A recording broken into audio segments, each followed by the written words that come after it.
अस्सलामु अलैकुम वरहमतुल्लाहि वबरकातुहू।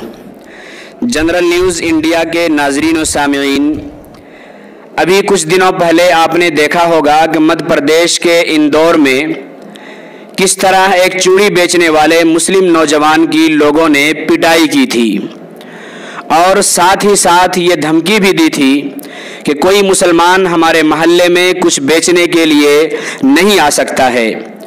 नाजरीन, इंदौर के बाद मध्य प्रदेश के ही शहर उज्जैन में भी हिंदू शरपसंदों की तरफ से एक मुस्लिम शख्स से ज़बरदस्ती जय श्री राम का नारा लगवाया गया है।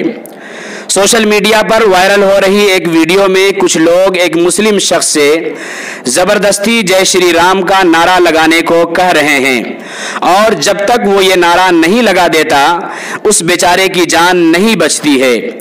वायरल हो रही वीडियो में जो लोग एक मुसलमान से ज़बरदस्ती जय श्री राम का नारा लगाने को कह रहे हैं, आप वीडियो में देख सकते हैं कि उन्होंने गले में भगवा रंग का गमछा भी लगा रखा है और वो ये धमकियां दे रहे हैं कि हमारे गांव में कमाई करके जाने नहीं दिया जाएगा। नाजरीन, इस शर्मनाक वाकये के सामने आने के बाद कांग्रेस के लीडर पीसी शर्मा ने कहा है कि शिवराज हुकूमत में मध्य प्रदेश में कानून का खौफ खत्म हो चुका है। सूबे में बेरोजगारी और महंगाई उरूज पर है, इसलिए अहम मसाइल से तवज्जो हटाने के लिए इस तरह के वाकयात रूनमा हो रहे हैं।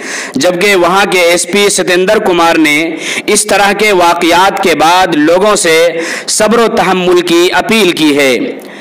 ये शर्मनाक वाकया आप वीडियो में भी देख सकते हैं। राम राम बोलने में क्या है? जय श्री राम, जय श्री राम बोलने में जय श्री राम, जय श्री राम, जय श्री राम बोल, जय श्री राम बोलने में क्या है? बोलना पड़ेगा। तूने गांव, हमारे गांव में किसको इजाजत दी? तूने गांव में पूछने की। बोल जय श्री राम, जय श्री राम, जय श्री राम बोल दो।